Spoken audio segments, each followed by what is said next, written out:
আসসালামু আলাইকুম। সবাইকে আন্তরিক প্রীতি ও শুভেচ্ছা। প্রিয় দেশবাসী ভাই ও বোনেরা, অনেকদিন পরে আবার একটি ভিডিও করতে আসলাম। কারণ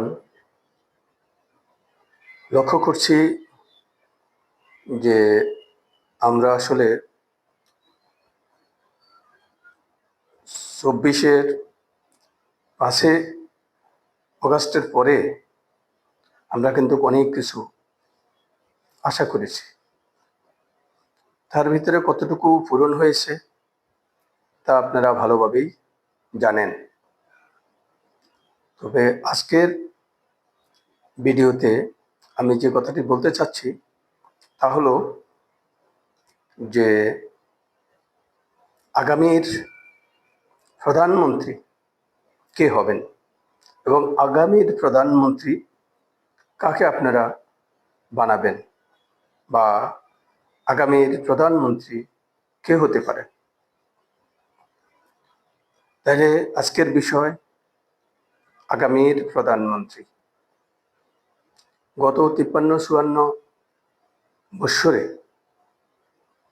আমরা যা কিছু দেখতে পাচ্ছি যে একটা ধারাবাহিকতা, সেই ধারাবাহিকতার আলোকে আমরা বলতে পারি যে আগামীর প্রধানমন্ত্রী কে হতে যাচ্ছেন। এটা একটা বিশ্লেষণ। এটা যে হবে তা কিন্তু নয়, কিন্তু হওয়ার সম্ভাবনা অনেক বেশি থাকে। কারণ আপনি যখন কোনো একটা বিষয় নিয়ে গবেষণা করবেন, কোনো একটা বিষয়কে বিশ্লেষণ করবেন, কোনো একটা বিষয় নিয়ে আপনি ধারাবাহিকতা খুঁজে বের করতে পারবেন, সেই ধারণাটা বা সেই পারসেপশনটা আপনার কাছাকাছি হবে। সুতরাং আমাদেরও এটা একটা পারসেপশন যে আগামীর প্রধানমন্ত্রী কে হতে যাচ্ছেন। তো আজকে আমরা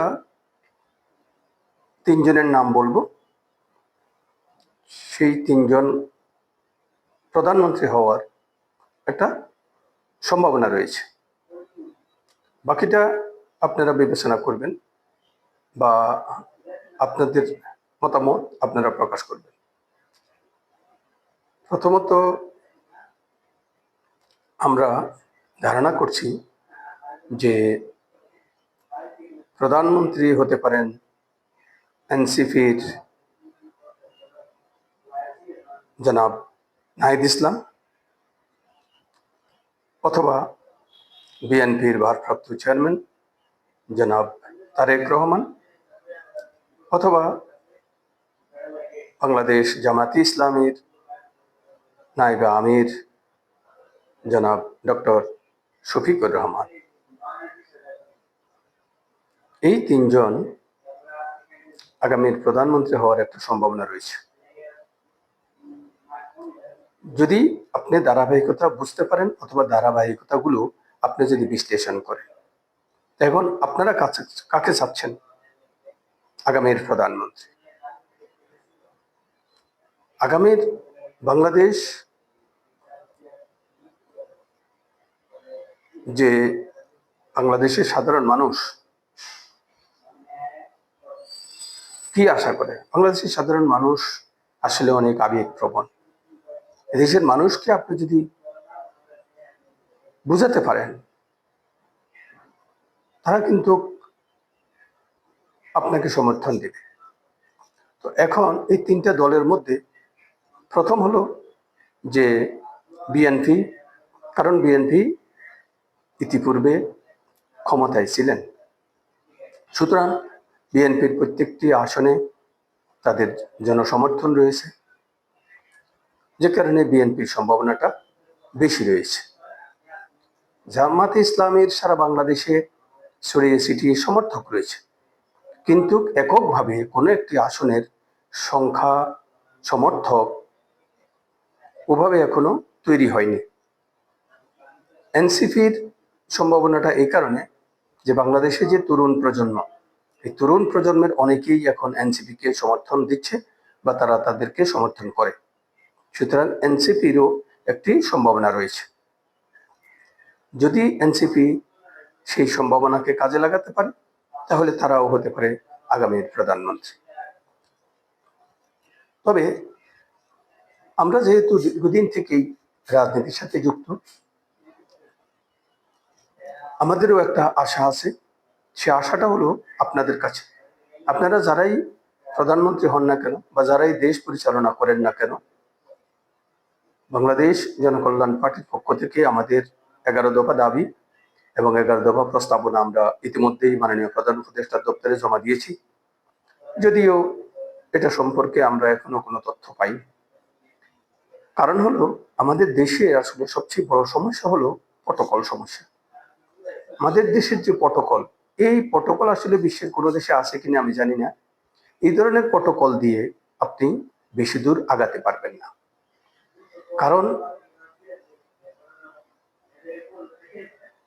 মাননীয় প্রধান উপদেষ্টার দপ্তরে সমস্যাগুলো এবং সমাধানগুলো যদি খুব দ্রুত না পৌঁছে তাহলে কিন্তু উনি কোনো কিছুরই সমস্যার সমাধান করতে পারবে না, অথবা এই সমস্যার সমাধান করাটা জটিল হবে অথবা দীর্ঘমেয়াদী হবে। আর যখনই জটিল হবে বা দীর্ঘমেয়াদী হবে, এর ভিতরেই কিন্তু অনেক কিছু ঘটে যাওয়ার সম্ভাবনা থাকে। তাই বলবো, এই 5ই অগাস্টের পর আগের যারা যেসব স্বৈরাচারী সরকারের প্রটোকল ছিল বা তাদের যে নিয়ম কানুনগুলো ছিল, সেই নিয়ম কানুনগুলো যদি আপনারা ভাঙতে পারেন তাহলেই আমরা নতুন বাংলাদেশ গড়তে পারবো ইনশাল্লাহ।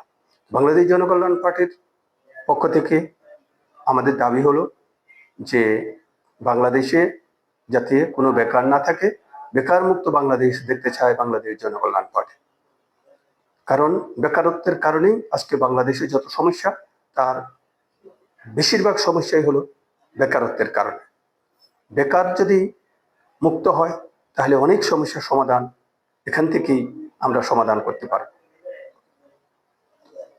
সুতরাং আমাদের দাবি হলো, আপনারা যারাই সরকার গঠন করেন না কেন, আপনারা বেকারদের প্রতি দৃষ্টি দিবেন এবং বেকার মুক্ত বাংলাদেশ গড়ার জন্য আপনারা মনোযোগী হবেন বলে আমরা আশা করি।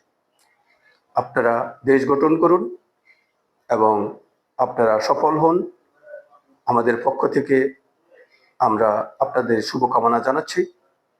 এনসিপি, বিএনপি এবং বাংলাদেশ জামায়াতে ইসলাম এবং অন্যান্য দলগুলোকেও আমরা শুভকামনা জানাচ্ছি।